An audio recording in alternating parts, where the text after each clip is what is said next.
जय शिव शंकर भोलेनाथ। जय माँ आदि शक्ति भवानी। शिव शक्ति उपासना मिशन चैनल पर एक बार फिर से आपका स्वागत है। आज के इस वीडियो में कुछ जनरल बातें करने के लिए आया हूँ मैं।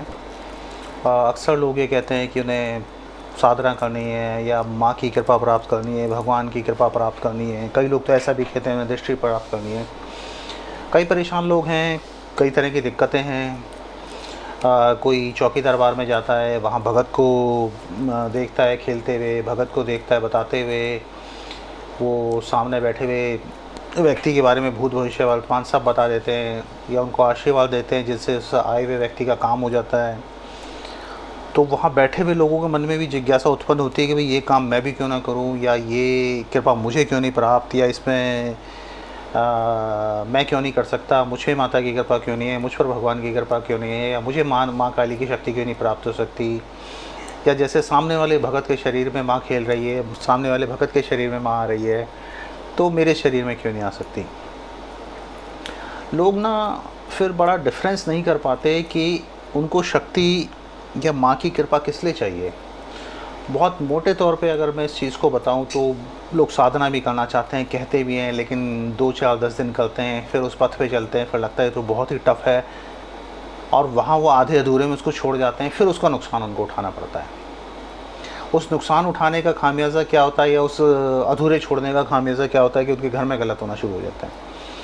तो या तो आप पहले इस चीज़ को डिसाइड कर लीजिए आपको करना क्या है। पथ कठिन है, डगर कठिन है, मुश्किल है, परेशानी है, और रास्ते पे परीक्षाएं बहुत हैं। और ऐसा नहीं कि जो सामने आपके भगत बैठा है, साधक बैठा है, उस पर माँ की कृपा है, भगवान की कृपा है, तो वो बहुत अच्छे में है, या उसे परीक्षा नहीं देनी पड़ती, उनको भी देनी पड़ती है। जो लगातार इस कठिन पथ पे, इस तलवार की धार पे चल सकता है, वो सक्सेसफुल है। माता सब कुछ देती है, भगवान सब कुछ देते हैं, लेकिन आपकी श्रद्धा, आपका भरोसा और आपका विश्वास सबसे ज़्यादा काम करते हैं। आपको भगवान पे भरोसा है, आपको माँ काली पे भरोसा है, तो आपके सामने सब कुछ प्रत्यक्ष है। आपको भरोसा नहीं है तो चाहे माँ काली भी प्रत्यक्ष आ जाए, चाहे भगवान भी प्रत्यक्ष आपके सामने प्रकट हो जाए, तो भी आप क्या समझोगे? कुछ नहीं। इस चीज़ में सबसे पहले मैं दो मोटे तौर पे आपको डिफरेंस बता देता हूँ कि अब आप कहते हैं कि आपको माँ की कृपा चाहिए या भगत बनना चाहते हैं, वो डिफरेंट एंगल है। सबसे पहले बात कर लेते हैं, आपको माँ की कृपा चाहिए, भगवान की कृपा चाहिए। अब उस कृपा का आप करोगे क्या, किस लिए चाहिए आपको कृपा? ज़्यादातर लोग ये कहते हैं भी ठीक है, हमारे घर में सब सुख शांति रहे, हमारे घर में सब अच्छा हो, हमें सब धन धान्य से सुख सुविधा हो, घर परिवार की सुख सुविधा हो, बच्चे खुश रहें, हम खुश रहें, अच्छा मकान हो, अच्छी गाड़ी हो। मतलब जो भौतिकतावादी चीज़ें हैं वो सारी की सारी, या भौतिक सुख सुविधाएँ हमारे पास सारी हों, ये बिल्कुल ही डिफरेंट कॉन्सेप्ट है। आपको अपने लिए माँ की शक्ति चाहिए, अपने लिए माँ की कृपा चाहिए, तो उसका रास्ता, उसका पथ अलग है। आपको समाज का कल्याण करने के लिए, समाज का भलाई करने के लिए, आए हुए लोगों की दूसरे दुख दर्द जिनको परेशानी है उनकी भलाई करने के लिए चाहिए, तो उसका रास्ता अलग है। तो सबसे पहले तो आप अपने पास ही आराम से तसल्ली से बैठ के ये सोचिए आपको माता की कृपा किस लिए चाहिए। अगर आपको अपने लिए चाहिए, अपने परिवार के लिए चाहिए, तो चीज़ें आसान हैं। अगर आपको बाहर किसी का काम करना है, आपको भगत बनना है, साधना करनी है, साधक बनना है, चौकी लगानी है, दरबार लगानी, उसका रास्ता बिल्कुल अलग है और थोड़ा सा टफ़ है। टफ़ मतलब ऐसा नहीं कि कोई बिल्कुल इस दुनिया से अलग कार्य करना है, लेकिन थोड़ा सा उसमें रास्ता कठिन है, परीक्षाएं बहुत हैं, कार्य बहुत हैं। अब एक सामान्य साधक की बात, एक सामान्य गृहस्थ की बात कर लेते हैं। उसे माँ की कृपा चाहिए, घर में परेशानी है, दिक्कत है, वो कहीं भी जाता है, किसी के पास भी जाता है, वहाँ से ये पता चलता है ठीक है भाई, आप माता की पूजा करिए, आप भगवान की पूजा करिए, या माँ काली की आराधना करिए, या अन्य किसी देवी देवताओं की, भैरव जी की, हनुमान जी, किसी की भी साधना पूजा आराधना कीजिए, आपको अच्छा होगा। अब यहाँ पे उसका भगत बताने वाले भगत का केवल तात्पर्य ये है कि आपके घर के लिए अच्छा होगा, आपके परिवार के लिए अच्छा होगा, आपके स्वयं के लिए अच्छा होगा। अब अगर आप एक सामान्य गृहस्थ हैं, अच्छे से पूजा पाठ कीजिए, जो उनका वार त्यौहार आते हैं, जैसे माता का ही मैं नाम लूँ तो माँ की पूजा अगर मान लीजिए किसी को सजेस्टेड है, किसी को बताई हुई है, तो आप नवरात्रि अच्छे से रखिए, कन्या पूजन अच्छे से करिए, भोग विलास अच्छे से दीजिए। साल में 2 प्रत्यक्ष नवरात्रि आते हैं, उसमें कीजिए अच्छे से। मंदिर जाते हैं, प्रसाद चढ़ाइए, माँ को समय समय पर श्रृंगार चढ़ाइए, माँ का कोई विशेष भोग प्रसाद आप देना चाहते हैं वो दीजिए। ये मांगिए माँ से कि वो आपको इतनी शक्ति सामर्थ्य कृपा दें कि आपके घर परिवार में अच्छा हो, आपके कुल में अच्छा हो। आप अपनी कुल देवी की पूजा कीजिए, उन्हें भोग प्रसाद दीजिए, आप अपने पितरों की पूजा कीजिए, उन्हें भोग प्रसाद दीजिए और उनसे ये मांगिए बदले में कि भी आप और आपके परिवार के लिए अच्छा हो, सब कुछ उन्हें अच्छा मिले, पैसा, धन, दौलत, जायदाद, गाड़ी बंगला जो आपको चाहिए आप अपने लिए मांगिए, कोई दिक्कत नहीं है, माता कभी मना नहीं करती। लेकिन उतना ही मिलेगा जितना आपकी क्षमता होगी। आप मांग रहे हैं 100 करोड़ रुपया, आपकी क्षमता संभालने की 1 करोड़ रुपया, तो 1 करोड़ ही मिलेगा, ये ध्यान रखिएगा। लेकिन जिस भी आप अभी की परिस्थिति में, उससे आप एलिवेट हो जाएंगे, बढ़ जाएंगे, आगे हो जाएंगे। माता धीरे धीरे धीरे धीरे करके आपको मैच्योर करके धीरे धीरे उस चीज़ को संभालने की ताकत दे के आपको 100 करोड़ भी दे देगी। लेकिन आप ये कहें कि जादू हो जाए, नहीं, ये बहुत स्लो प्रोसेस है, धीमा प्रोसेस है, लेकिन मजबूत प्रोसेस है। एक बार आपके पास आ गया, एक बार आपको माँ की, भगवान की कृपा मिल गई, तो ये सोचिए वो कृपा आपको 7 पीढ़ी तक रहेगी। अगर आपने अच्छे से सब चीज़ों को मना लिया, आपने माता को मना लिया, भगवान को मना लिया, हनुमान जी को मना लिया, शिव जी को मना लिया, तो ये कृपा आपको 7 पीढ़ी तक रहने वाली है। आपका कोई बाल बांका नहीं कर सकता। अगर आपको सच्ची कृपा मिल गई तो अच्छी कृपा मिल गई, अच्छी शक्ति मिल गई। अब इस शक्ति का क्या है कि आपके अंदर भी उस शक्ति का अंश है। कई लोगों को, अब सेकंड इसमें कैटेगरी कर देता हूँ मैं, कई लोगों को शक्ति होती है, भगवान की कृपा होती है, भगवान का अंश होता है, लेकिन वो इतने तक ही लिमिट रहते हैं कि भाई मुझे चौकी नहीं लगानी, मेरे घर परिवार में अच्छा हो जाए, मेरे कुल ख़ानदान में अच्छा हो जाए, मेरे को सब चीज़ें ठीक ठाक, मेरे को, मेरे बच्चों को सब चीज़ें अच्छी, नौकरी, बिज़नेस जो भी करना चाहते हैं या जो भी कर रहे हैं वो सब कुछ ठीक ठाक हो। तो यहाँ पे आपके अंदर माता की स्पेशल कृपा है। अब ये सेकंड कैटेगरी में क्या है कि आपके अंदर अगर शक्ति का तत्व है, भगवान का तत्व है, तो आप पहली कैटेगरी से थोड़े से ऊपर हैं। इस कैटेगरी में इसमें क्या आ गया कि यहाँ पर आपको हो सकता है भगवान का कुछ विशेष प्रसाद चढ़ाना हो। अब नॉर्मल जो एक सामान्य गृहस्थ होगा, उसे भगवान की कृपा मिलनी है, उसे माता रानी की कृपा मिलनी है, वो अपने नवरात्रि अच्छे से करेगा, अष्टमी अच्छे से पूजेगा, अमावस अच्छे से पूजेगा, और जो विशेष वार त्यौहार आते हैं, होली, दिवाली, दशहरा, इन पर अच्छे से अपना पूजन कर रहा है। वहाँ पे उन्हें एक सामान्य कृपा मिल रही है। अब सामान्य से थोड़ा सा ऊपर बढ़ गए हैं ऐसे लोग जिनको कि माता का अंश, शक्ति का अंश थोड़ा सा शरीर में है या आसपास है या उनको महसूस होती है, उनको थोड़ा सा इस पथ पे आगे बढ़ने की ज़रूरत है। अब उनके लिए अष्टमी पे विशेष पूजन हो सकता है, नवरात्रों में विशेष पूजन हो सकता है, विशेष साधना हो सकती है, हो सकता है ये आगे बढ़ के कोई मंत्र जाप भी कर रहे हैं। तो यहाँ पे जो माता की कृपा प्राप्त होनी है, यहाँ पर जो भगवान की कृपा प्राप्त होनी है, उसमें फ़र्क आ जाता है। यहाँ पर जो आपको कृपा प्राप्त हुई है वो भी आपके अपने अच्छे भले अच्छे के लिए प्राप्त हुई है, वो भी आपका और आपके परिवार की रक्षा के लिए प्राप्त हुई है, वो भी आपके बच्चे, आपके कुल खानदान, उसके अच्छे के लिए प्राप्त हुई है। यहाँ पे एडवांस और एक्स्ट्रा क्या हो जाता है कि अब आपको, अगर आपके ऊपर माता की कृपा है, माँ काली की कृपा है, हनुमान जी की, भैरव बाबा की, किसी की भी कृपा है, अब आपको आने वाली चीज़ों का आभास होना शुरू हो जाता है।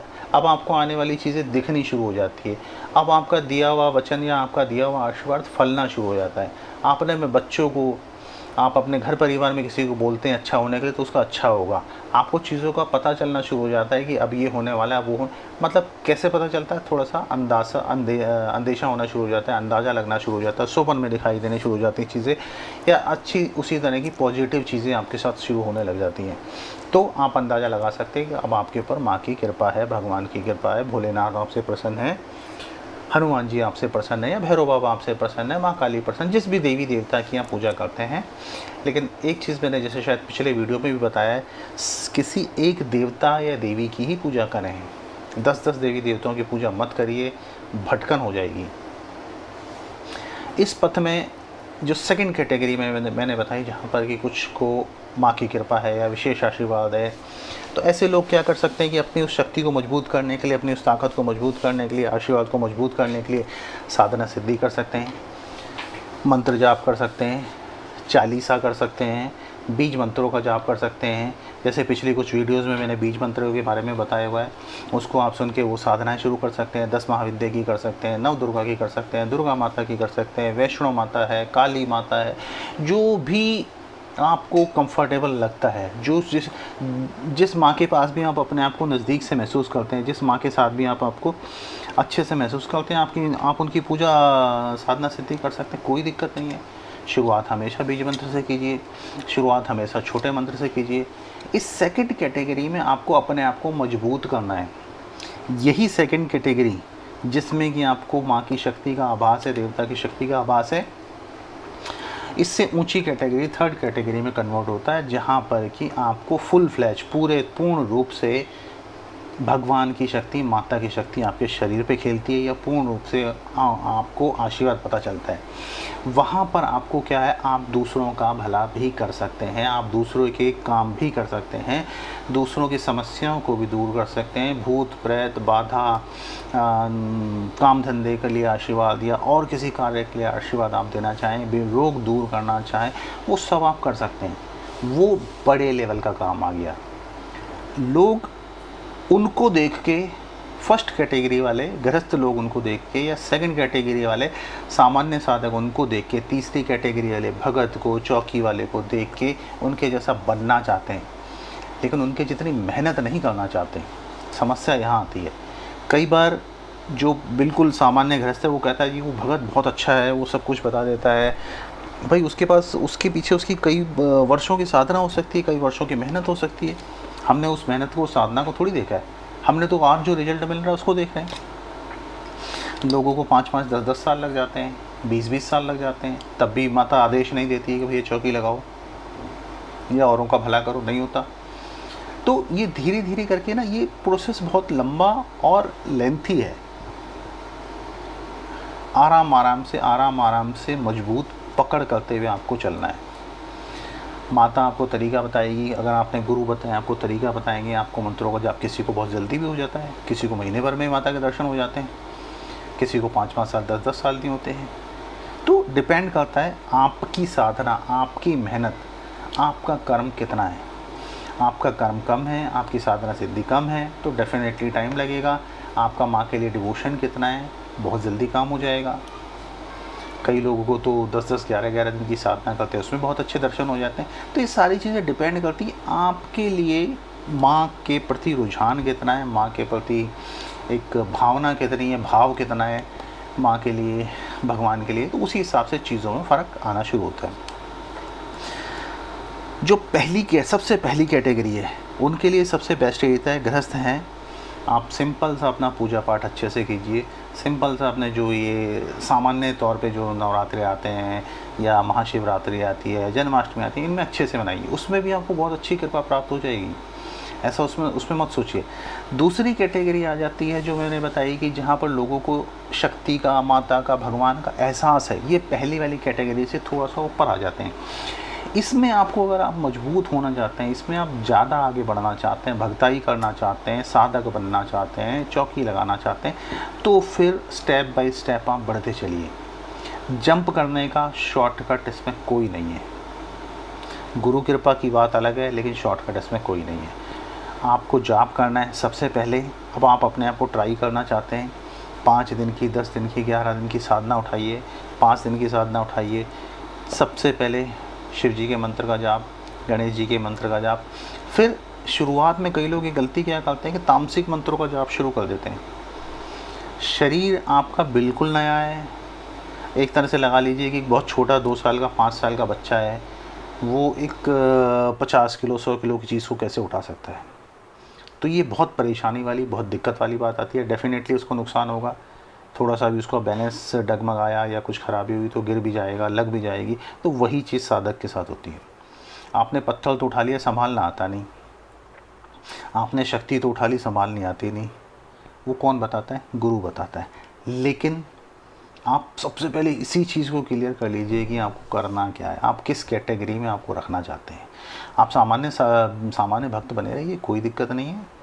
समय समय पर जैसे भी होली, दिवाली, दशहरा, शिवरात्रि, जन्माष्टमी, इस पर अपने भोग प्रसाद देते रहिए माता को, जैसे आपकी कुल परंपरा के हिसाब से करते रहिए। सबसे बड़ी बात, अपनी कुल देवी को मान के चलिए, उसके बाद अपने पितरों को मान के चलिए। इन सबको मान के चलिए, कहीं कोई दिक्कत ही नहीं है। लेकिन जैसे जैसे आप अपने आप को एलिवेट करेंगे, ऊंचाई पे बढ़ना चाहेंगे, सेकंड कैटेगरी में आना चाहेंगे, तो थोड़ा सा जाप तो चाहिए। धीरे धीरे धीरे धीरे करके जैसे जैसे आप जाप करते जाएंगे, जैसे जैसे आप कार्य करते जाएंगे, जैसे जैसे आप जुड़ते जाएंगे, माँ को ना महसूस करना शुरू कीजिए। अपनी माँ में और जगत माँ में फ़र्क मत कीजिए। आप उनके गोदी में भी सर रखते हैं, आप उनके साथ भी बैठे हैं, आप उसमें ही उस जगत की माँ को महसूस कीजिए, उस जग जननी को महसूस कीजिए, वहीं पर आपको मिलेंगी वो। ये बहुत बड़ा फ़र्क है, बहुत समझने की बात है। आपके देवी देवता आपके माँ बाप में निवास करते हैं। आपकी माँ ने आपके सर के ऊपर हाथ रख दिया अच्छे से, आपकी माँ का आपको आशीर्वाद मिल गया, किसी देवी देवता के आशीर्वाद की ज़रूरत नहीं है। आपकी माँ में भी वही देवी बैठी है, आपके पिता में भी वही देवता बैठे हैं। हम बाहर बहुत पूजा कर लेते हैं, बाहर बहुत कुछ कर लेते हैं, घर में सम्मान नहीं करते। नहीं मिलेगी देवी देवता, वो आपको करना ही पड़ेगा।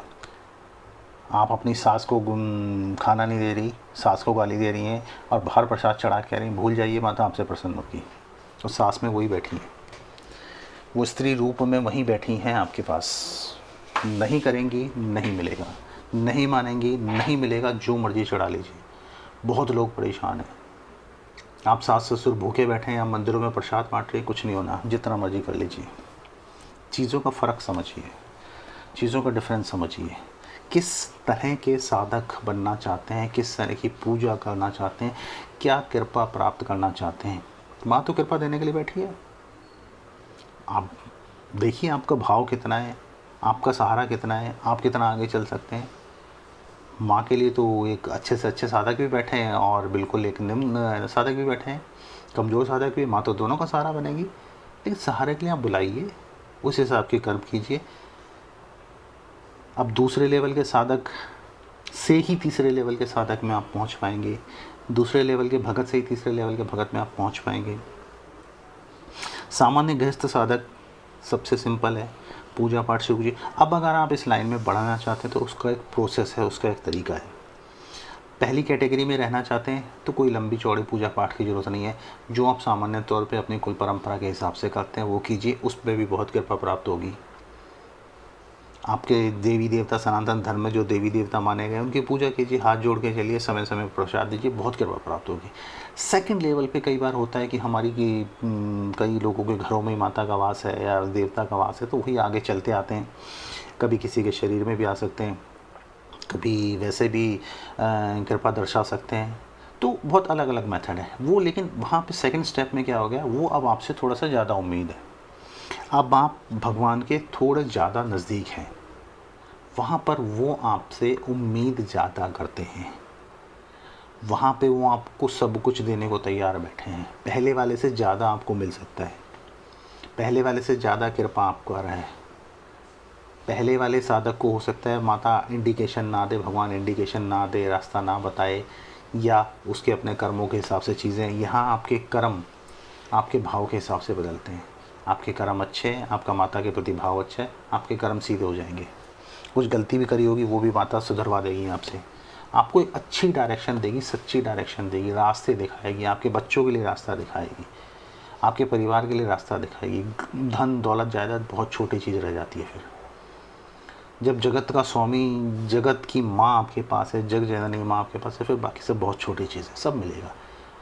माँ को पता होता है बच्चे को क्या चाहिए, वो अपने आप घुमा फिरा के अरेंजमेंट करा देती है। हो सकता है जिस समय आप रो रहे हो उस समय ना कराए, लेकिन इंतज़ाम सब हो जाता है, सब कुछ मिलता है, सब कुछ मिलता है।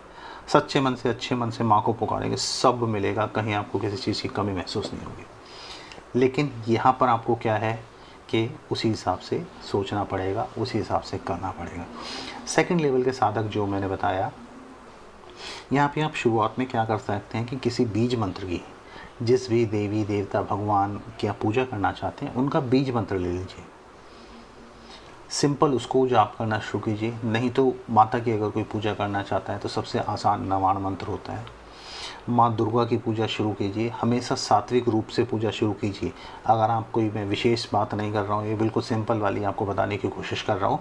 अगर आप सिंपल साधारण साधक बनना चाहते हैं, सिंपल पूजा करना चाहते हैं, तो फ़िलहाल उसी से शुरू कीजिए। बाद में आप तामसिक पे जा सकते हैं, लेकिन शुरुआत हमेशा सात्विक से कीजिए। अभी आप बहुत छोटे हैं साधना की फील्ड में, ये स्पेशली देखिए वीडियो उन लोगों के लिए है जो नए नए इस फील्ड में हैं या जिनको एक जिज्ञासा है जानने की। आप बहुत छोटे हैं, बहुत बच्चे हैं, अभी आपको तामसिक चीज़ें नहीं चलेंगी, नहीं संभाल पाएंगे।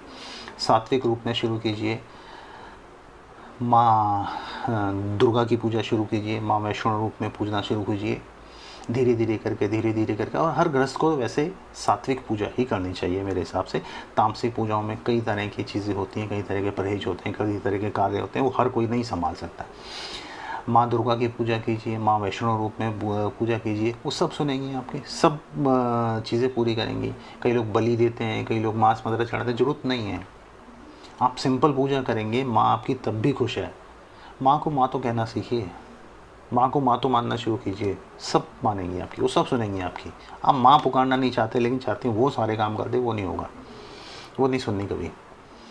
आप ये मुँह से तो फूटिए कि माँ मेरी ये परेशानी है, मेरी इच्छा है, उसको पूरा करो। करेंगी माँ, विश्वास मानिए, करेंगी माँ। वो अपने किसी बच्चे को भूखा नहीं सुलाती, लेकिन वो बच्चे का भी तो फ़र्ज़ है ना कि माँ का सम्मान करे, माँ की रिस्पेक्ट करे। लेकिन यही वो बात भी ध्यान रखिए, घर में माँ भूखी है तो वो माँ नहीं सुनने वाली, वो भूल जाइएगा फिर। घर की माँ अगर भूखी है, आप उस माँ को पूज रहे हैं, उसका कोई फ़ायदा नहीं है। तो हिसाब से देख के चलिए, चीज़ों को संभल के चलिए, अच्छे से करके चलिए। अब दूसरे लेवल के जो आप साधक बनना चाहते हैं, शुरुआत कीजिए बीज मंत्र से। वहाँ पर आपको कुछ वीडियोस मैंने बनाए हैं, उसमें शुरुआत कीजिए। और सबसे बड़ी बात इसके साथ, जब आप साधना पथ पे आगे बढ़ना चाहते हैं, शिव जी को मत छोड़िएगा कभी। आप किसी भी गुरु के पास जाएंगे, वो भी आपको यही बताएंगे, जो भी आपकी साधना सिद्धि है, जो भी आपका पथ जिसमें आप चलना चाहते हैं, जिस भी भगवान की माता की आप साधना करना चाहते हैं, सबसे पहले ओम नमः शिवाय का जाप करना शुरू कीजिए। ये 2-3 मंत्र बता रहा हूँ, ओम नमः शिवाय, नवार्ण मंत्र, ये बहुत ज़रूरी है। गायत्री मंत्र बहुत ज़रूरी है। आप अगर इस फील्ड में बढ़ना चाहते हैं आगे, ओम बहुत बड़ा महामंत्र है, शुरू कीजिए। अगर आप फर्स्ट स्टेज से दूसरी स्टेज पे आना चाहते हैं, सबसे पहले बीज मंत्र की साधना, शिव जी की पूजा, गणेश जी की पूजा, नवार्ण मंत्र, जो भी आपको इसमें से कोई एक अच्छा लगता है वो ज़रूर कीजिए, उससे शुरुआत कर दीजिए। नवार्ण मंत्र से शुरुआत कर दीजिए, ओम नमः शिवाय से शुरुआत कर दीजिए। भगवान को बोलिए कि भगवान मुझे इसमें रास्ता दिखाओ, मैं आपकी शरण में हूँ, मैं आपके चरणों में हूँ, मुझे रास्ता चाहिए, मैं इस पथ पे आगे बढ़ना चाहता हूँ। मुझे कोई योग्य गुरु दिलाएं, मुझे कोई योग्य पथ प्रदर्शक दिलाएं, जो रास्ता दिखा सके, बता सके। आप मुझे बताइए। भगवान शिव को सांकेतिक रूप से गुरु मान के पूजा शुरू कीजिए, रास्ता दिखाएंगे, बताएंगे। माँ की पूजा करना चाहते हैं, माँ को बोलिए, माँ मुझे रास्ता दिखाओ, समय समय पर जो उनका विशेष, अब वो आपसे सेकंड स्टेज पे आपसे विशेष अटेंशन चाहिए, विशेष पूजा चाहिए, विशेष भोग चाहिए। सामान्य लोग तो जो है प्रसाद लेंगे 10 रुपये का, 11 रुपये का, 21 रुपये का, वो चढ़ा के आ जाएंगे, उनको फ़र्क नहीं पड़ेगा। लेकिन आप जहाँ हैं, आप माँ के लिए हलवा पूड़ी लेके जाइए ना। मंदिर जाते हैं, हलवा पूड़ी लेके जाइए, पैकेट वाला श्रृंगार मत लेके जाइए, अच्छा वाला श्रृंगार लेके जाइए, चाहे कब लेके जाइए, कोई दिक्कत नहीं। आप अपनी मम्मी को या आप अपने खुद के लिए वो 5 रुपये वाली नेल पॉलिश थोड़ी लगाएंगे, अच्छा लेके जाएंगे ना। तो वही सोच लाइए, मूर्ति मत समझिए, माँ समझिए, फ़र्क आएगा। मुझे लग रहा है ये वीडियो थोड़ी सी बड़ी हो रही है, लेकिन आज के इस वीडियो में मैं थोड़ा सा यहीं तक लिमिट रहूँगा। इसका पार्ट 2 बना दूँगा ताकि आपको सेकंड स्टेज और समझ आ जाए। जब मैं एक सामान्य साधक से थोड़ा सा अपग्रेड करना चाह रहा हूँ, दूसरे कैटेगरी में आना चाह रहा हूँ, जहाँ पर कि मुझे माँ की शक्ति महसूस होती है, भगवान की शक्ति महसूस होती है, तो ये सब चीज़ें अब हम नेक्स्ट पार्ट में डिस्कस करेंगे। भगवान भोलेनाथ आपका भला करे। जय माता दी।